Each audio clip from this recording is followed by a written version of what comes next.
Hello friends, मैं अमन जायसवाल और आपका स्वागत है मेरे YouTube channel ARP education point में। तो आज हम एनर्जी कंजर्वेशन का चैप्टर 3 स्टार्ट करने वाले हैं, जिसका नाम है electric supply system and motor. यदि आपने मेरे पिछले लेक्चर एनर्जी कंजर्वेशन का जो पहला चैप्टर था बेसिक ऑफ एनर्जी, दूसरा चैप्टर था EC एंड EC एक्ट 2001, उसका लेक्चर नहीं देखा है तो जाइए डिस्क्रिप्शन बॉक्स में, वहाँ पर आपको लिंक दिया गया है, वहाँ से आप देख सकते हैं। तो चलिए स्टार्ट करते हैं इलेक्ट्रिक सप्लाई सिस्टम।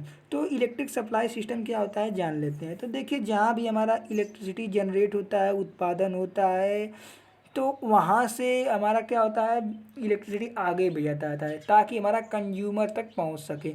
तो इलेक्ट्रिसिटी जहाँ से जनरेट होता है और कंज्यूमर के बीच क्या होता है, इलेक्ट्रिसिटी के ट्रांसमिशन के लिए एक सिस्टम बनाया जाता है। तो इन्हीं सिस्टम को हम क्या बोलते हैं, इलेक्ट्रिकल सप्लाई सिस्टम।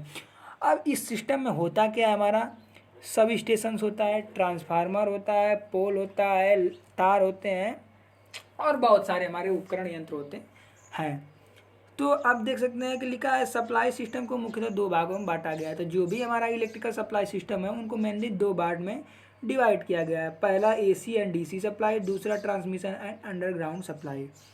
फिर आगे है कि हमारा विद्युत सप्लाई सिस्टम तीन मुख्य भागों से मिलकर बना होता है। पहला है पावर स्टेशन। तो पावर स्टेशन क्या होता है, जहाँ पर हमारा जिस स्टेशन पर इलेक्ट्रिसिटी जनरेट होता है अल्टरनेटर के द्वारा, उसे हम बोलते हैं पावर स्टेशन।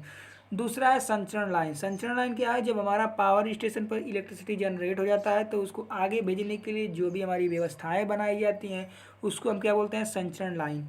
आगे देख सकते हैं वितरण सिस्टम। वितरण सिस्टम क्या है कि जब हमारा सब स्टेशन तक पहुंच जाता है इलेक्ट्रिसिटी, तो कंज्यूमर तक बांटने के लिए, डिस्ट्रीब्यूट करने के लिए इलेक्ट्रिसिटी को एक सिस्टम बनाया जाता है, इसको बोलते हैं वितरण सिस्टम। आगे हम देख सकते हैं कि AC पावर सप्लाई सिस्टम, जो कि सिंगल लाइन डायग्राम है। मतलब हिंदी में इसको बोलते हैं AC पावर सप्लाई सिस्टम का एकल डायग्राम। तो यहाँ पर डायग्राम है, आप देख सकते हैं।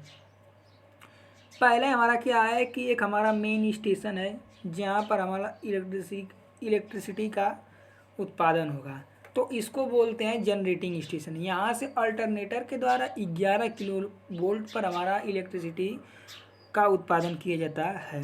फिर इससे आगे होता क्या है, इलेक्ट्रिसिटी हमारा आगे जाता है और एक हमारा क्या होता है, step up transformer. Step up transformer होता है जो इस 11 किलो वोल्ट के इलेक्ट्रिसिटी को 132 किलो वोल्ट में बदल देता है। और इसके आगे जो हमारा ट्रांसमिशन होता है, आगे भेज दिया जाता है इलेक्ट्रिसिटी को, तो इसको हम बोलते हैं प्राथमिक संचरण। फिर क्या होता है, हमारा 132 किलो वोल्ट को एक स्टेप डाउन ट्रांसफार्मर द्वारा 33 किलो वोल्ट में चेंज कर दिया जाता है और रिसीविंग सब स्टेशन के लिए क्या होता है, भेज दिया जाता है। और जैसे ही रिसीविंग सब स्टेशन से यहाँ पहुँचता है तो इसके आगे जब भेजा जाता है तो उसको हम बोलते हैं द्वितीयक संचरण।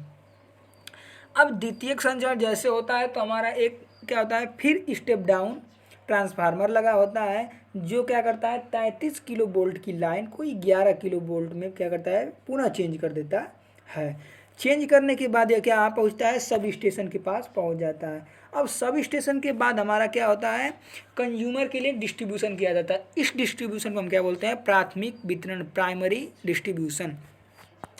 अब यहाँ क्या होता है, हमारा ट्रांसफार्मर लगा होता है और यह ट्रांसफार्मर क्या करता है, जो कि स्टेप डाउन ट्रांसफार्मर होता है, ये 11 किलो वोल्ट को 400 वोल्ट में चेंज कर देता है। और यहाँ से 3 फेज लाइन, 2 फेज लाइन जो कि न्यूट्रल के साथ होती है, तो कंज्यूमर के लिए भेज दिया जाता है। फिर इसके आगे हम, अब ये क्या होता है, receiving sub station, generating station, प्राथमिक संचरण, द्वितीयक संचरण क्या होता है, हम आपको लिखित माध्यम से बताने वाले हैं। तो पहला आप देख सकते हैं जनरेटिंग सब स्टेशन। तो जनरेटिंग सब स्टेशन क्या होता है कि वह स्थान जहां इलेक्ट्रिसिटी का उत्पादन 11 किलो वोल्ट पर अल्टरनेटर के द्वारा होता है। कहने का मतलब है कि हमारा जो जहाँ इलेक्ट्रिसिटी जनरेट होता है 11 किलो वोल्ट पर, वो भी अल्टरनेटर के द्वारा, तो उसको हम बोलते हैं जनरेटिंग सब स्टेशन। फिर अगला हमारा प्राथमिक संचरण। तो प्राथमिक संचरण में क्या होता है, देखिए जब हमारा स्टेशन से हमारा इलेक्ट्रिसिटी जनरेट हो गया तो उसको आगे 3 फेज में 3 वायर के द्वारा 132 किलो वोल्ट पर आगे विद्युत का संचरण किया जाता है, तो इसको हम बोलते हैं प्राथमिक संचरण। प्राथमिक संचरण में क्या होता है, हमारा एक स्टेप अप ट्रांसफार्मर लगा होता है जो कि 11, सॉरी मैंने यहाँ देखिए गलत लिख दिया है, जो कि यहाँ होगा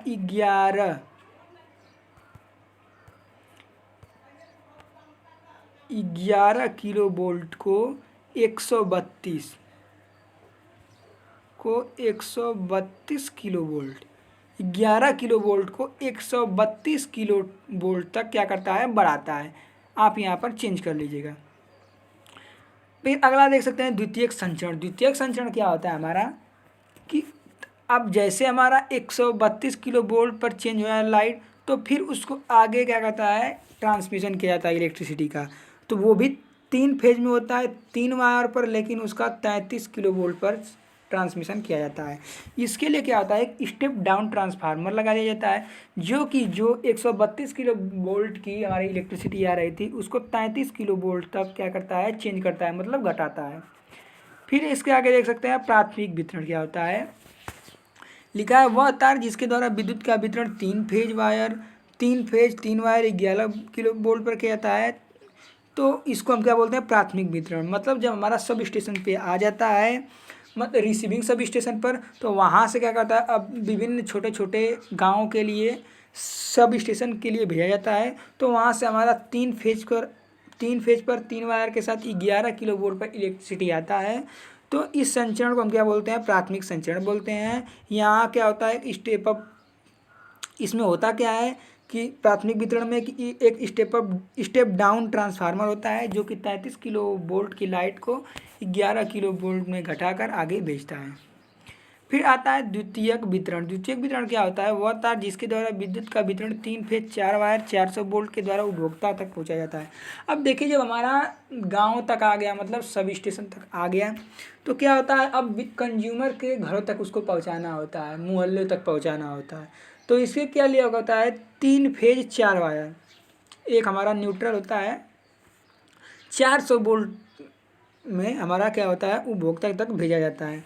इसके लिए क्या होता है, हमारा मोहल्लों में या गांव में कह सकते हैं कि एक स्टेप डाउन ट्रांसफार्मर लगा होता है जो 11 किलो वोल्ट को 400 वोल्ट तक घटाकर भेजता है। अब इस तरह हमारा इलेक्ट्रिक सप्लाई सिस्टम खत्म हो गया। अब इसके आगे हम जानेंगे कि losses in electrical power distribution, मतलब जो भी हम इलेक्ट्रिसिटी का डिस्ट्रीब्यूशन करते हैं तो उसमें हमारे क्या लॉसेस होती हैं, कितने प्रकार की होती है, जानेंगे।